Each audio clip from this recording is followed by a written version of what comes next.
Hello, everybody. Waiting for some more people to join in.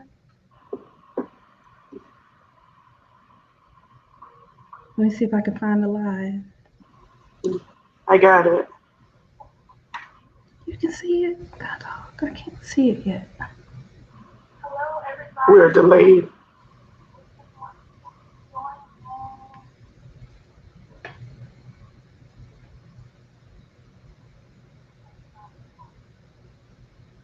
I got it.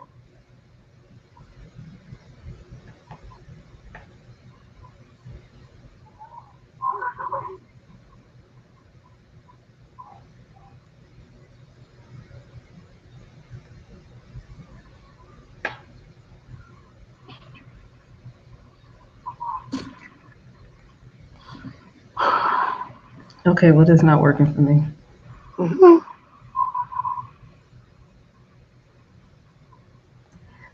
Hello, hello. If you're joining, say hi in the comments so we can see who's there.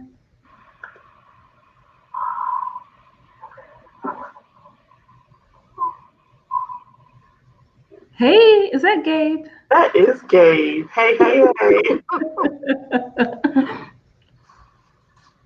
I just shared it. Nathan. Hi, Nathan. I just shared it. Okay, let me see if you can grab it from my end. Yeah. Oh, there it is. Mm-hmm.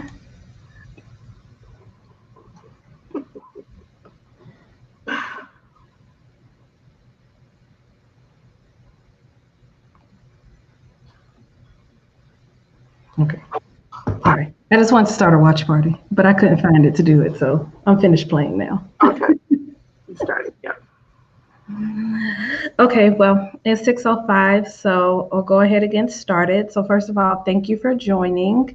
If you're not familiar with Black Orlando Tech, we are a nonprofit organization that works to increase the awareness, increase activities, increase networking and resources for minorities who are interested in pursuing careers in technology. And our goal is to increase that number to over 10,000 or to reach over 10,000 people by 2025. And so most of you are probably aware that studies have shown that minorities in technology are really underrepresented. And so being able to help increase minorities in the tech industry and close those gaps through grassroots and direct-to-community activities is what we are all about. And so if you haven't, please make sure you visit our website, blackorlandotech.org, our Facebook page, our Instagram page. We're always doing lots and lots of events. We have amazing people that share lots of great articles and resources in our Facebook group, so please stay connected. We have a lot of good upcoming events. So next month, June 24th, which is also a Wednesday, we are going to do another live going over policies, procedures, pricing, how to navigate government contracting. Rose is going to host that one with Sharice Wilkes. Thanks, because I'm like, I don't know her name. And can you tell them a little bit about Sharice? Sharice is, her company is Affinity Consulting Group. Sharice's background is in, she's a government contractor. She also provides services in getting small businesses the government contracting certification. So small, woman-owned small business, minority-owned small business. She also has a background in business funding and also business consulting.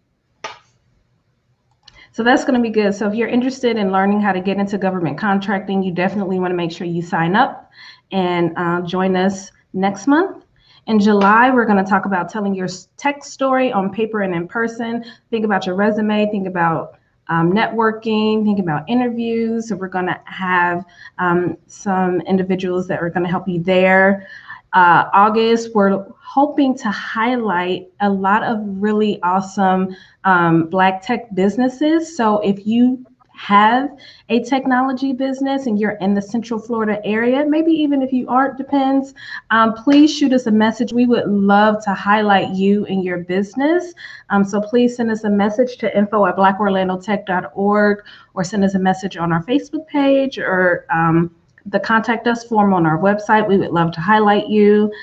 September, we're going to go over some website tips. I know there's lots of people getting their websites spruced up, and so we're going to touch on that. In October, we're going to touch on Black mental health. And in November, we're going to do our year-end wrap up. And also, what we have going on is we're getting ready to do our second round of Building Bot Tech cohorts. And so at the beginning of this year, Black Orlando Tech, and our effort again to increase the number of minority individuals in technology, we put forth a 8-week tech cohort program. And so we offered maybe 6 cohorts at the beginning of the year. And now we have 10 that we're going to be offering. And so those are going to be a great way for you to get an introduction to one or more technology areas, be that Amazon Web Services, data analytics, digital marketing, web development, Salesforce. There's a number of different areas. And we have new cohorts that will be launching in the next couple of months with Go programming. I think we may have a Microsoft Azure. And so we have a number of areas. It's a great opportunity for you to, one, be amongst your peers, be in a comfortable, flexible environment. We meet virtually once a week.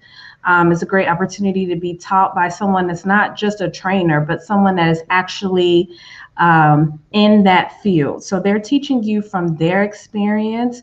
They're already, well known in that field, and will be able to mentor you in that area, help you with your resume, and actually help you with prepping for your interview and job leads. And so it's more than just a training program. It's more than just learning this tech skill. It's actually setting you up to put you on that career path if that's what you're interested in. It's also a good way for you to be able to add a new tech skill to your resume. As you know, there's a lot of changes being made across the industry, and a lot of companies are having to increase the speed of digital transformations across their organizations if they were not ready to work virtually. And so there are a lot of companies that are looking for new resources or current resources to be up to speed in these areas. And so it's a great opportunity for you to be able to add these tech skills to your resume. And then we also have one more amazing program that Rose is actually leading, our tech startups. And Rose, can you tell us a little bit about that? Yes. Do you have the slide? Put that up. So for the tech startup, yep, there we go. The tech startup series is basically going to be a business startup series created for Black tech entrepreneurs to assist them in taking their startups from the idea phase to scale. The objectives of the tech startup series will be to provide critical information needed to launch and sustain a tech startup, and also to provide exclusive access to professionals with expertise in key areas of tech entrepreneurship. Those areas being funding, raising capital, the legal aspects, marketing, launching your business.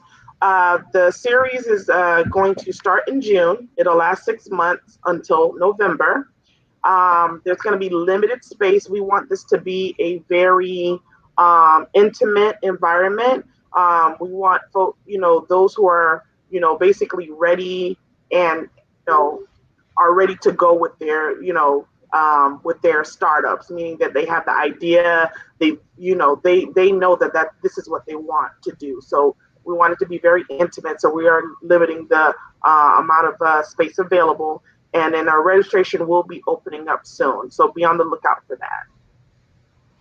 So for everybody, if you know somebody and they're thinking about starting a tech company, they maybe have an idea for a tech startup, any type of tech company, this is the time to really plug in and be and stay up to date with what we're doing here with Black Orlando Tech, because we are putting together programming and finding amazing resources for you so that we can help you get your company going. And so these are not just going to be sessions where you sit there and listen to somebody talk about whatever aspect of business. These are really going to be interactive sessions so that you can get the information you need to get your business off the ground. Exactly.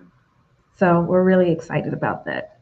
So we did not do this earlier because the slide was now, but I'm Tiffany Spencer. I'm president of Black Orlando Tech. I am a Salesforce consultant, mentor, tech entrepreneur, nonprofit business owner, lots of different things. So nice to meet all of you. And I am Rose Legis. I am the Strategic Partnership and Resources Chair for Black Orlando Tech. I am also a tech entrepreneur, solutions developer, mentor. Also, Tiffany and I hang out in the same crowds. But yes, we are, just glad to be here. I'm happy to provide this information for you guys. Yes, Rose and I are about that life. Mentoring, business, everything. Hello, Mr. McCoy, Mr. Poole, Mr. Hardy, Mr. Milford, one of my favorite people in here. I'll tell you about them later. So the purpose of this live today, this presentation, is to talk about the freedom and flexibility of solopreneurship. So what is solopreneurship? I think that most people maybe have not heard that. They've maybe heard of, doing solo business, or maybe heard of entrepreneurship, but seeing that word together. And so a solopreneur is a person who sets up and runs a business on their own, different than an entrepreneur. Okay?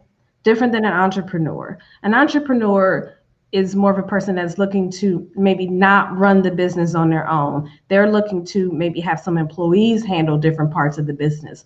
A solopreneur actually learns how to handle all aspects of their business in some form or fashion, right? And so it's a little different than an entrepreneur.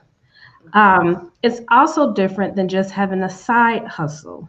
And so you have a solopreneur, and then you have if you have a side gig, that's a little bit different.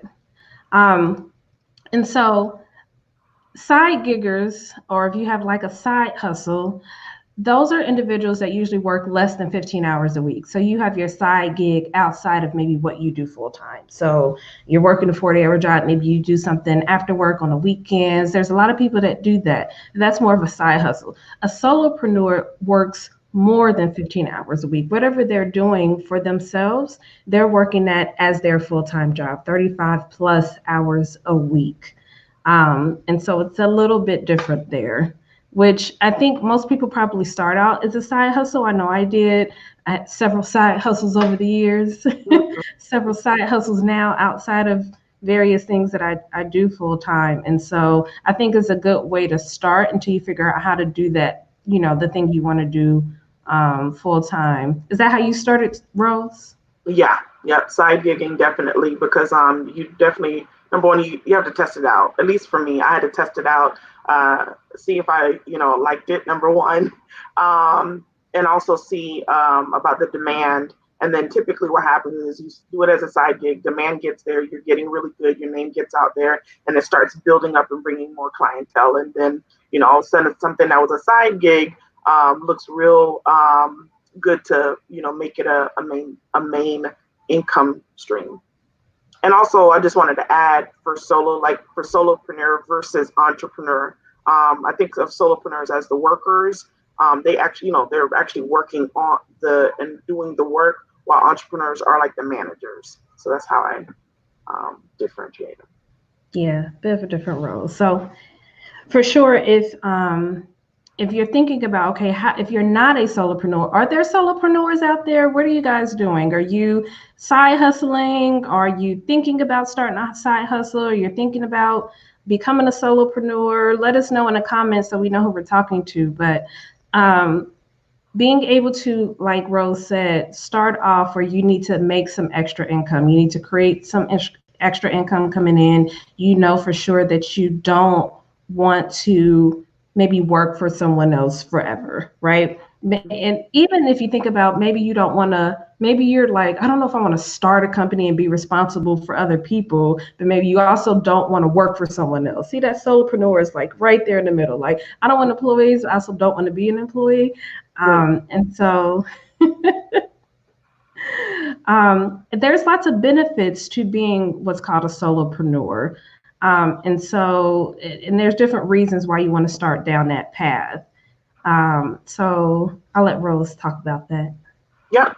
So we have 4 reasons listed, and we'll go more into them.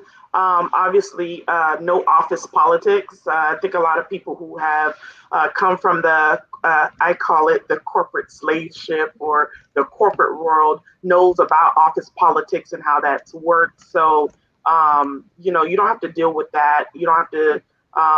You aren't alone.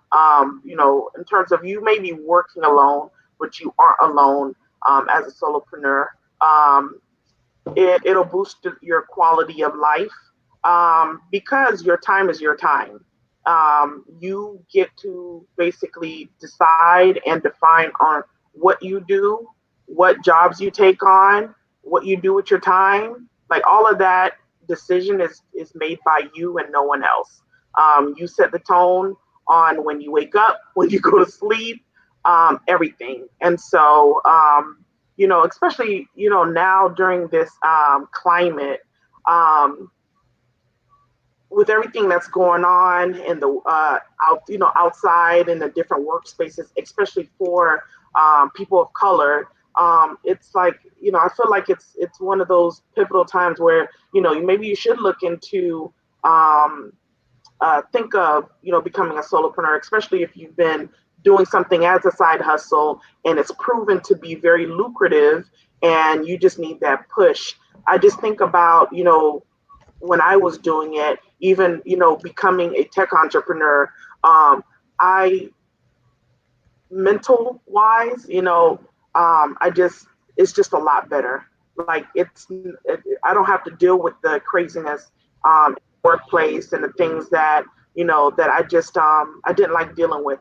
There's you're working with people who don't respect you as a person, and this is not to say that it's everyone, but it's just dealing with things like that. You get to avoid that and set your own pace. I have to plug in. If you would continue, I have to plug in my laptop. The next reason why it's good to be a solopreneur is, one is that you're not alone. So a lot of times, I've heard individuals talk about how they like to be around people, they don't want to do this by themselves, or just the feeling of being alone in this endeavor. But there's actually tons of solopreneurs, and it's really lots of people to network with and be able to bounce ideas off of during the day. A lot of solopreneurs are very flexible. You can find them out in coffee shops. They're out at the midday networking events. And so you have a lot of people to be able to still build a community, and so that you don't have that feeling of being on your own. There was a question, can you be considered a solopreneur but hire outsider help here and there from others that are not 100% working for you? So basically hiring, yes, thank you. Hiring 1099 independent contractors to work for you. Yeah, I think, you actually, I believe you would become an entrepreneur, because when you hire those people, you would have to, in terms of like the tax and finances and stuff like that, I think you basically become an entrepreneur then, because I mean, it doesn't, like, you don't have to hire employees to be an entrepreneur. You can hire independent contractors to do the work for you. So, and there's nothing bad in being an entrepreneur versus a solopreneur. So I hope that answers your question. Yeah, so it'd be like I started doing some contract work on my own, and then once I needed more help, um, so I had two options. I could either not take the work, or I can have some 1099 people work for me. But once I got to that place where I had more work and I needed more assistance, then that kind of took me over the path of me just doing it myself. And I think about more of actually building, am I going to build this out as a business? Because if not, then you just turn away to work. Yep. And I think that's different than maybe hiring, like purchasing services. So like I have a CPA, that's different. I'm paying for a service, right? The CPA is not my employee. I don't have an accountant on staff. That person is my accountant. So I think that's a little bit different. But once you have people that are actually helping you do the work, they're actually more building a business versus just having work for yourself. Yep. And I think that's a good transition. I mean, just like we talked about the transitioning from being side hustles to solopreneur, then you're going to have that transition from being a solopreneur to entrepreneur. And then Nathan, I see your comment about S corps. Later, a couple slides down, we'll talk about tips for taxes and things. But that is definitely a good tip that I just learned, that my CPA at Milford, who's on here, definitely walked me through that today. Two other reasons to be a solopreneur: it'll boost your quality of life, and you set the tone. And so I think, especially with everything that's going on, like what you saw in the news today and this week, with the attack on Black bodies and the aggressions that can happen at work, sometimes you don't want to be there. I don't want to be there. Mm-hmm. Listen, I work at home for a reason, right? And so being able to have that flexibility to say, you know what, I'm going to take this contract, but we're just going to do a virtual meeting. I'm not coming to your office today. Yeah.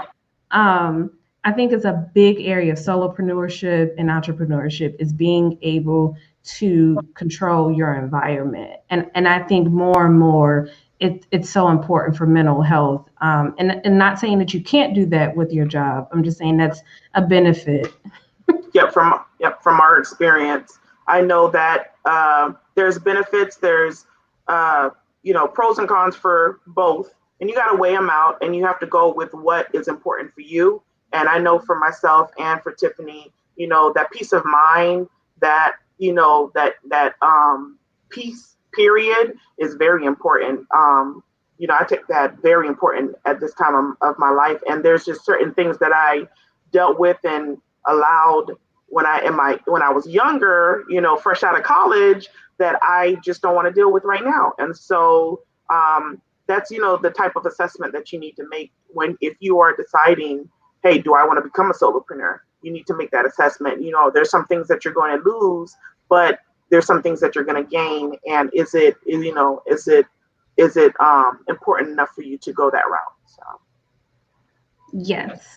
And so with the quote that's on the screen now, it's with everything that's going on with the pandemic and everything else that can come after this pandemic, it's an important time for freelancers, solopreneurs, to assess your strengths, sharpen your skills profiles, and think about new products and services you can offer. And so with everything that happens in the world, there's always opportunity in it.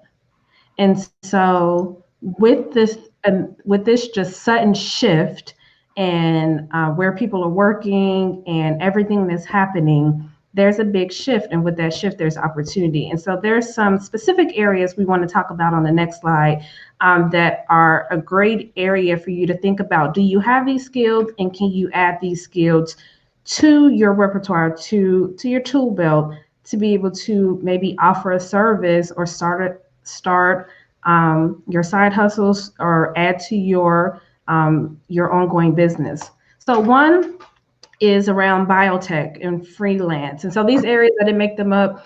I'm a true techie. I Googled, and these are some of the areas that came up in a lot of articles. So if you think about Forbes, Business Insider, there's lots of articles talking about exactly this. Where are some areas of opportunity?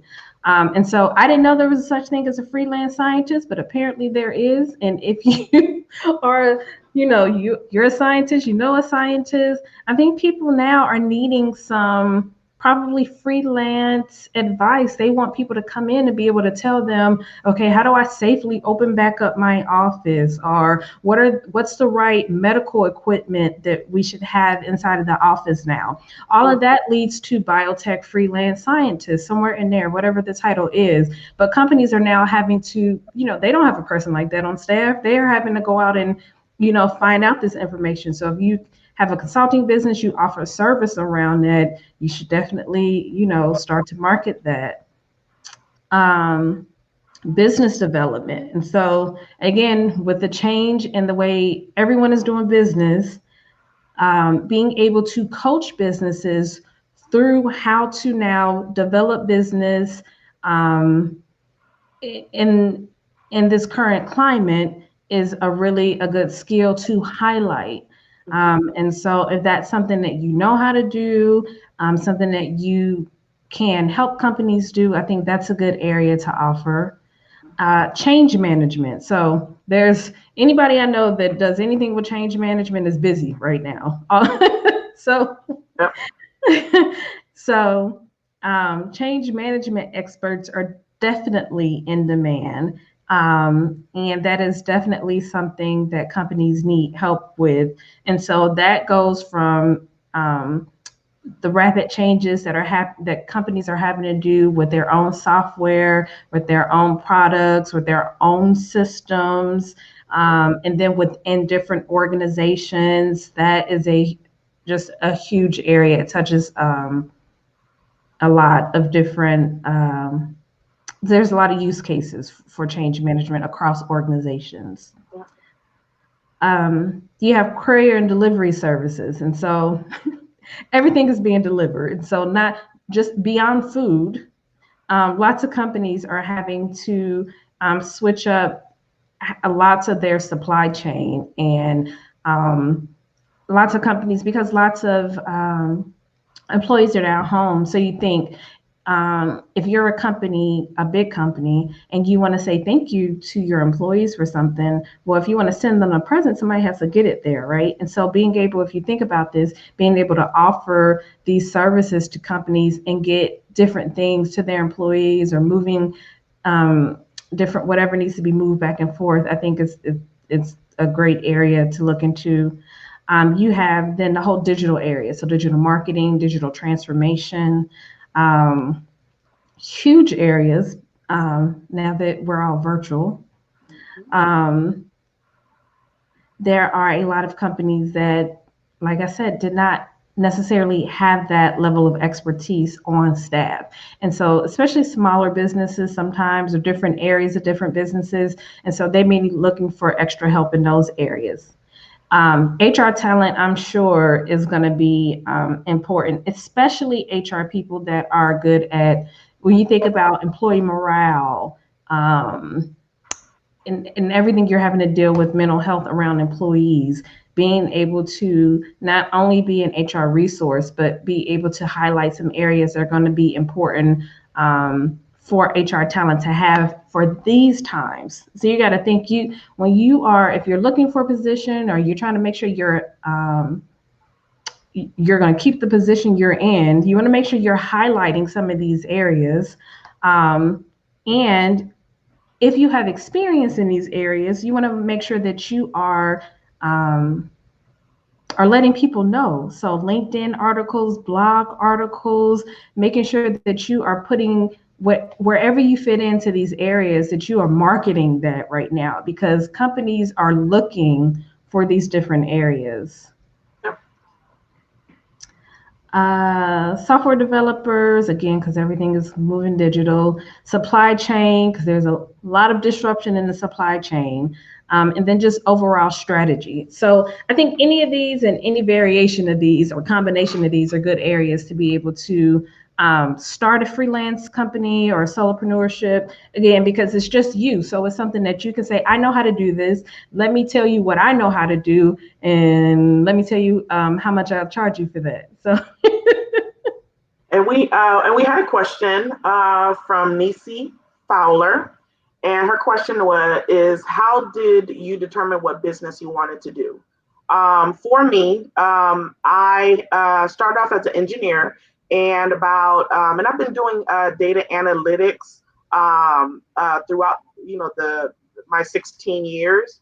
But about 5 years ago, got introduced to or had the opportunity to get a certification in business intelligence, and also started working in data science. Really liked it. Really, like what I did. I worked on utilized the skills to create a solution for the company I was working for that basically that winded up saving them like $500,000 over the course of 3 years.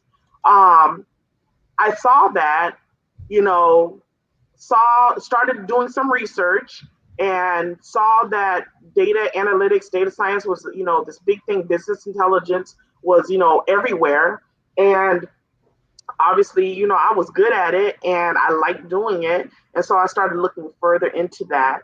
And so, you have to come up with your own, not to say come up with your own process. There's some certain things that you got to do, like you have to vet that there's going to be demand for the things that you want to do. So, we have multiple skill sets. You got to see and say, if I do this, are there going to be people who are going to want this, and are they going to pay for it? So definitely vet whatever it is that you're interested in. Also, if it's something that, how do I say it? A lot of people do, what are you going to do to make yourself unique? So it's almost branding, but not so much. Maybe it might even be taking that two services and offering them together and creating a hybrid. That alone could make you different because, hey, instead of somebody hiring one person for this, one person for that, they're getting you to do both. And it creates that synergy within that project. I mean, there's different ways, but definitely start off with what are you a expert at? Like, what do you rock? What do you know that you could go out there and do, and you'd ace it, and then go from there. Agreed. And I think I determined what business, because the field I was in, I saw the opportunity that was in the field I was already in. And so the path to go from being an employee in that field to being an independent contractor, to actually, building a business and moving forward, that's how I started there. And then even prior to that, just networking. I have just different coaches and mentors in my life that helped me to figure out different paths and different streams of income that I could create. And so it's always important to have good people around you. Yeah. Okay, so some tips. So we talked about, why you should be a solopreneur. What are some good reasons? We talked through some good areas to think about. And so now let's talk about some tips. So one, calculate your rate. So knowing how much you should charge, how much you want to charge is very important. It's sometimes people have a tendency to undercharge for a price, and charging less than a going rate only hurts you. I can see maybe doing it once just to say, have a completed project, but then, you should know what the going rate is for whatever service you're offering, and do research on that. Oh, I just wanted to add your going rate on it is not is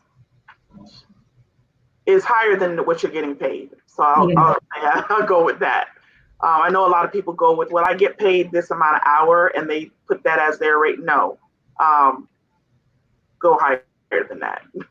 Yeah, because you have to calculate in expenses. I took a course, and this lady, she has a spreadsheet, and it had formulas in the back of it to help you calculate your rate.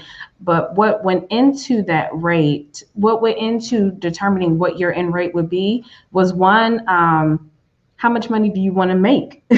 Right? How much money do you expect to want to make? You have to think about taxes. You have to think about business expenses. So, any, your website, your email, whatever other services and tools you use to run your business, you have to think about all those business expenses and then calculate your rate from all of that.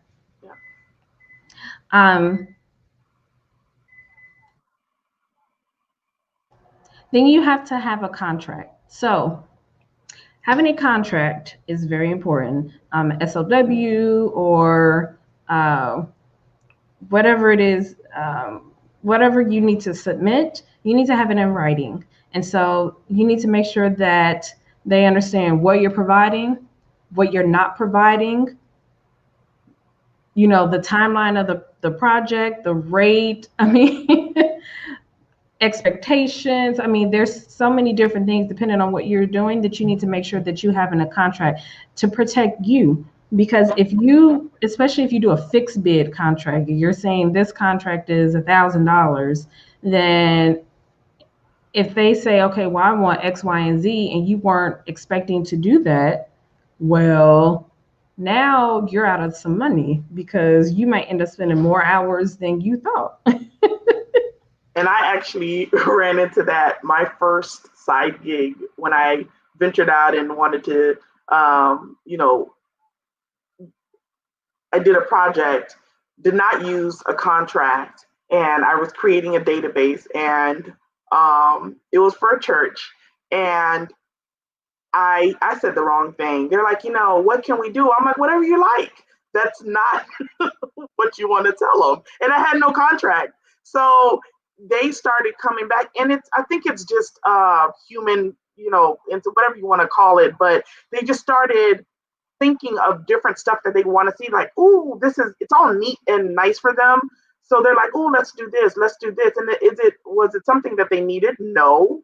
But again, I didn't create that. I didn't have a contract. I didn't set the terms. And so basically something that was supposed to be only, 5 hours of work turned into like 35. And then by that time, you have a bad taste in your mouth because you're spending so much time, and that money that you are going to make is like dwindling down to where you're in the negative. So I learned that a contract is definitely necessary. And then not only having a contract, but sticking to it. So if you have a contract and you're only allowed 2 changes or 2 revisions, stick to that, because you want to set that precedent with your customer. Yeah. And billing. You have to put in there when you expect to get paid. That your billing terms are definitely important to go in there. And talking about billing and payment, you should get a deposit. It should be maybe 25% of what you expect the overall project to be, or however you do. If you're not getting everything up front, then you should definitely get a deposit. Yeah. Like we said multiple times, understand taxes. So money you bring, if you work a full-time job, any money you bring in outside of that job, depending on the structure of your business, if you are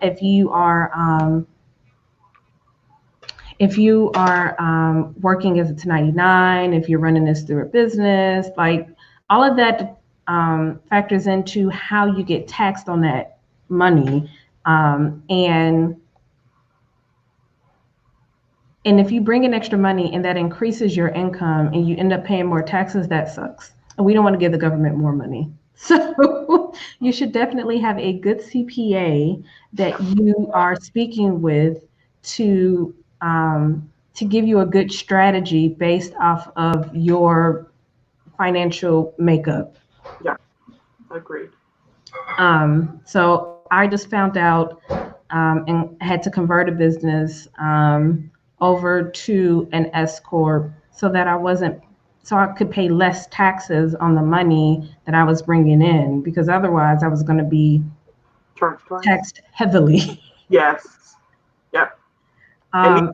Yep. These are things that you don't even think about, that you need to do, and until you are taxed and you're like, where did my money go, or why do I owe all this money?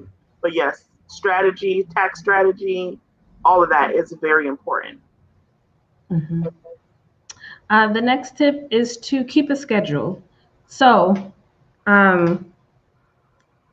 if you have multiple projects, you're doing a job and your projects, and whatever else you have going on, you have to be able to time slot your day. And so that is a whole different conversation as far as managing your day, managing your time. But it's super important to have some sort of strategy to keep yourself on the schedule. So so I call it keeping office hours. And so being able to take calls during this time, or respond to emails to a certain time, or set, hours that you're not responding to anything, and these are my work hours. And so whatever that looks like, however, you work based off of your the amount of hours of projects you're working on, just make sure you set yourself office hours and set yourself a schedule. Because the day will get away from you, because I don't even know what today is. So you want to know what's going on. Definitely use technology. So for example, I use an app called Calendly, because if you email me and say, Tiffany, I'd like to meet with you, and you ask me what time tomorrow, I have no idea, because I have 4 calendars that I keep. So Calendly actually tells you when I'm free so we can meet, because I don't know. So that's the only way I can schedule a meeting, is to use my appointment app. I schedule meetings with my own self on my appointment app, because I have too many different moving things going on, but that's a good use of technology. Right now I'm using HubSpot. HubSpot is hooked up to my Gmail. So that is automatically, when I send out business emails or responses, it's automatically tracking those emails and logging them. Yep. So create, and there's a couple more, the 2 things that within what she just said, number 1, creating a system, and also create,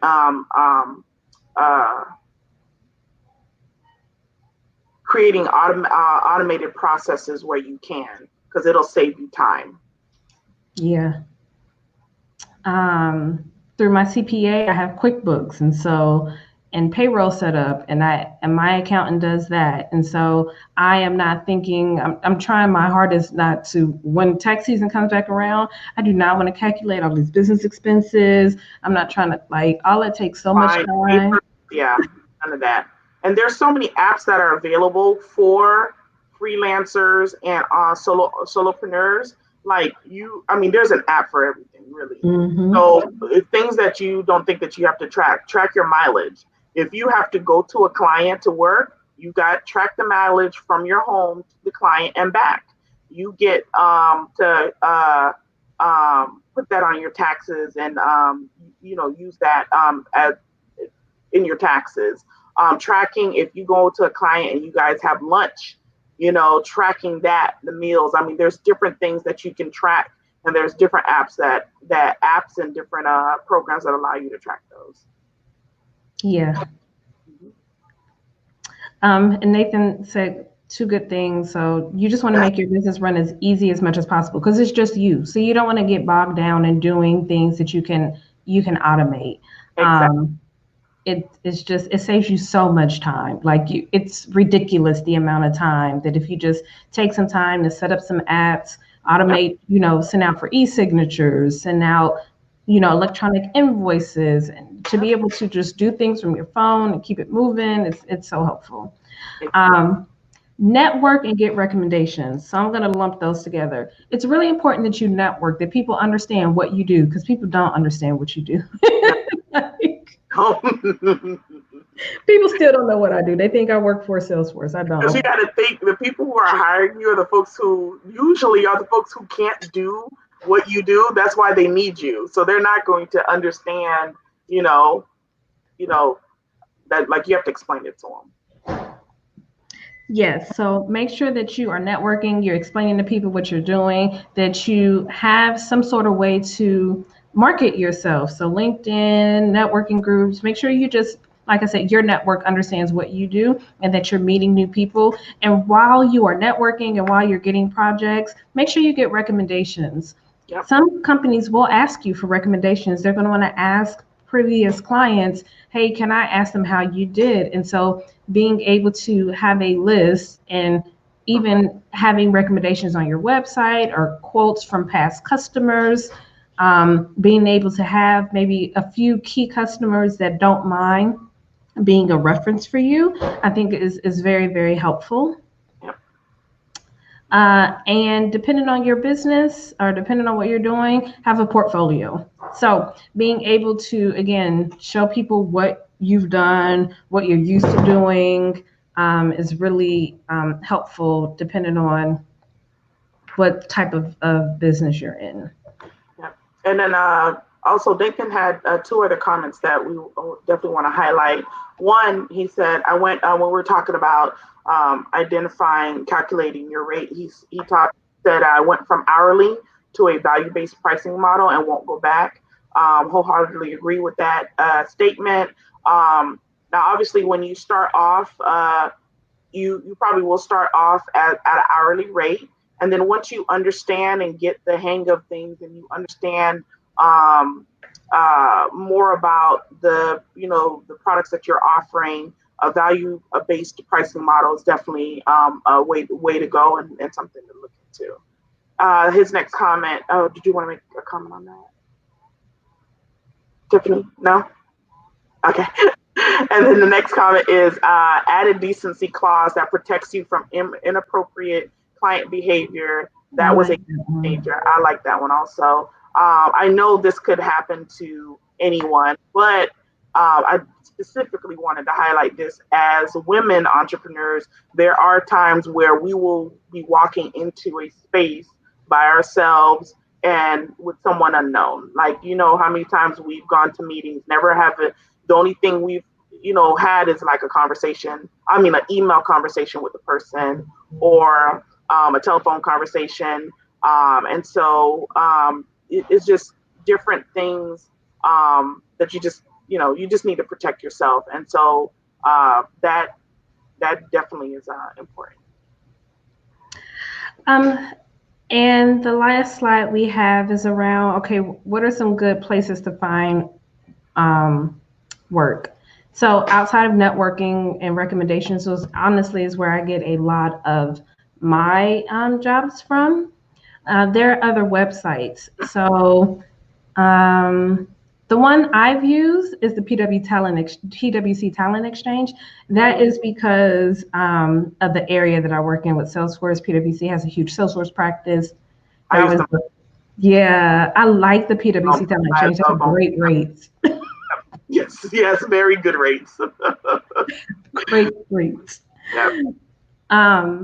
There are also, just depending on your industry, there might be specific recruiting companies that are specific to your industry. I have a lot of different recruiting companies that reach out to me that I do maybe 1099 or corp to corp work with, not 1099 anymore, but more corp to corp contracts with. And so, know your industry and your area. But here are some of the other websites that I found in research that are places that you can also find work. Yep. And then there are a couple more that you guys might know, and these are smaller, I guess if you want to say that. But Upwork is another one to look into. Fiverr is a good, another good place to start. Also, take a look into those. There's a lot of them. All right, so we're winding down to the last 9 minutes. Anybody have any questions, comments? Anything we didn't cover that you have a question on? We need to bring in Nathan and Mr. Milford so they could. No, for real, we need to talk to Nathan. And I also want to encourage anybody on here who maybe you've been a solopreneur for a while, and you want to take it to the next level. Definitely check us. Be on the lookout for the Tech Startup Series. Especially if you're, if what you're offering is in tech, but definitely look out for. I think that would be a great opportunity to transition from being a solopreneur to being a tech entrepreneur. So definitely reach out. I mean, and you don't have to wait until, if you want to reach out, you can reach out to me, Rose at blackorlandotech.org, if you have any questions about the series, and I can get you that information. And I just wanted to shout out to Gene Tunis. If you're still, I think he's on YouTube. I was also a performance management engineer. So definitely feel free to contact me if that's still an area that you want to get into. You're a consultant. So yeah, feel free to, reach out if you have any questions and are thinking about taking that, to the next level also. If you're interested in any of the articles that some of the information we shared came from, there are a couple Forbes articles. There was actually, there was a Wells Fargo article, which I thought was interesting. But again, banks do support and have products for small business owners, individual business owners. Entrepreneur.com had a lot of good articles too. So, don't be afraid to use your resources. There's lots of good articles with lots of good tips because there's lots of people that do this. And so, that goes back to the point of, don't feel alone. And Black Orlando Tech is here to support you. We appreciate all of you being here. Anything else you want to add in, Rose? If there was a time to pivot, this is that time. There are companies who, have been brick and mortar for however long, and during this pandemic, they're now allowing, majority of their workforce, or a percentage of their workforce to work from home and provide services. A lot of those services that they're looking for are tech services. There are companies who, weren't, just like how you were talking about before, they weren't in tech. Like they have been doing business as usual for how many ever years. Pandemic hit and they had to pivot and they needed help. And so that's why it's like you're thinking, companies are going to be needing someone to do, a skill set that's very intense. No, there's companies out there who just like they're hiring people to teach them how to do web conferences because they have no clue. They're hiring people to set them up on the web conferencing platforms because they don't know how to do it. They never had a department for that. So there's so many opportunities there. Definitely look into it. Don't allow fear to hold you back. But yeah, definitely a great time to do that now. And like Tiffany said, Black Orlando Tech is here to help you with that pivot and help you with that transition. Yes. Sorry, I'm reading EP Pool's question, just double checking. Can you sign up for the tech startup if you have a good idea but have not actually started yet? Yes, that's exactly why we said we want, if you have an idea if you, and this will be a great opportunity to learn how to vet it, to speak to professionals who you can go and bounce the idea off, and they'll let you. I mean, that's exactly what we want to provide in the startup series. And then, once you vetted it and you're like, hey, this is a good idea, we'll be providing the resources to take you the next step to the next step to finally you launching, your business. And then Nathan asks how to be an ally in the professional world. So I think there's lots of different ways, right? So one is by, speaking up when you see something that's wrong, when you see people being passive aggressive and, those microaggressions, not being afraid to pull your peers to the side to say, hey, you know what, that wasn't cool, that wasn't right. You don't actually treat other people that way, and not being afraid to do that. The other thing I would say is any way that you can, opening doors for people that don't look like you. A lot of times people always say, oh, there's a shortage of tech workers. And there's actually really kind of not. I mean, there are a number of tech workers out there, but sometimes the doors are not open for us. And so being able to open a door and share resources with people that don't look like you is, I think, is another way too, because sometimes we just, some things are just not shared with us as openly as they are with others. Yep.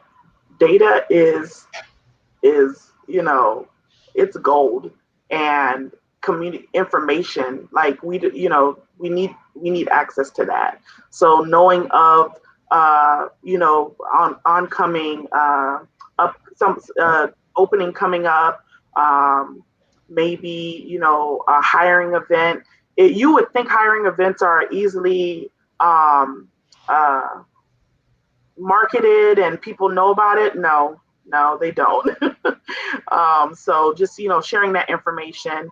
Definitely, we have open doors here. So if you ever come across information for positions, and you contact somebody at Black Orlando Tech, we'll get it out there. So definitely encourage that. And we have and keep coming out. Keep coming out. We're an all-inclusive organization, so we welcome allies to our events. So make sure you come out and network and meet good people in your field, like you said that you like to do. And I'm sure that you'll be able to be an ally in that way too, having actual connections to help open doors for. Exactly. And I like that quote. If they employ someone for it, they'll hire a business for it. And that is true. A lot of companies will actually contract out a position before they actually hire a full-time employee sometimes. And so that is a good way to think about opportunities too. And I wanted to, so I saw this firsthand. I worked at NASA in government, and there's been a switch over from what we call cost plus contracts to fixed price contracts. And so now, with a lot of government contracts, the big ones, the DoD and stuff, they are focused on the least cost, technically efficient, but least cost. And so these companies that are going for these contracts are trying to identify ways to cut costs. And one of the ways that they're doing it is by cutting the employee numbers and hiring companies to do it. Because just like Tiffany was saying, there's, however much you get paid is not what a company dishes out for you. There's the matching for the 401k. There's the the health insurance. There's so much more on top of that, and so sometimes it is cheaper to hire, and especially if it's a position or a area where they don't need somebody for 40 hours a week. That's a big one. And so if all they have to do is hire a company, and then the company just does the work that they need to be done, that's all they're paying for. Yeah, you do actually save money doing that. So there was another. Cordell had a question. So about opportunities with 2+ years. So it's just a suggestion. Most HR people are not professionals or in that area. They don't really know. That's just what somebody else told them to put on there. Every job description is really a suggestion. Yes, 100% agree. And I'm gonna put it out there. If you are close, say you're, on a 10 point scale, you're at an 8, apply, because you never know what that person looking at your resume is looking for. I've done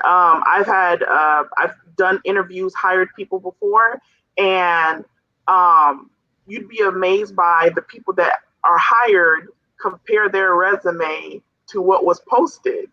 And, I'm like, this is not what you asked for. Oh, but they have this. And it's not to say that the person wasn't qualified.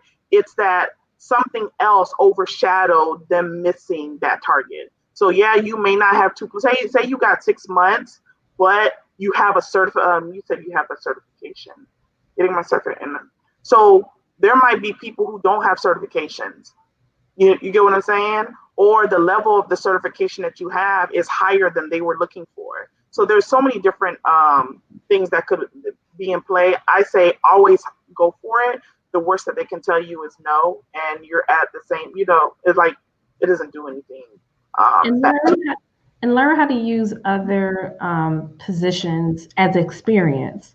So if you're learning a new skill, you may not have 2 years of experience with that particular skill, but still learn how to leverage past experience for that job to make up the gaps. Yes, and not just work experience. It doesn't have to be paid experiences either.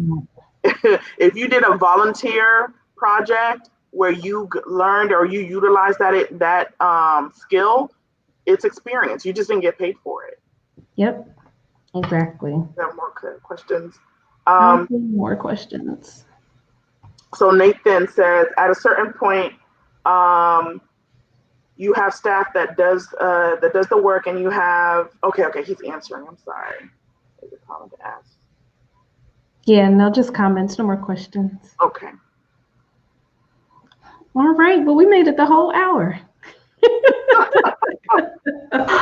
Cordell, I don't know when we're meeting in person again. I tell you, like the pastor told his church, when the White House open up their house, then you'll see me in person. When they open up their stuff. I gotta agree with that. So we'll keep y'all in the loop, but we'll be back here next month. And we'll be doing a few other lives in between. So just stay up to date and join our mailing list, like the Facebook page, join the group, all of the above. So see you all next month. All right. Bye, guys.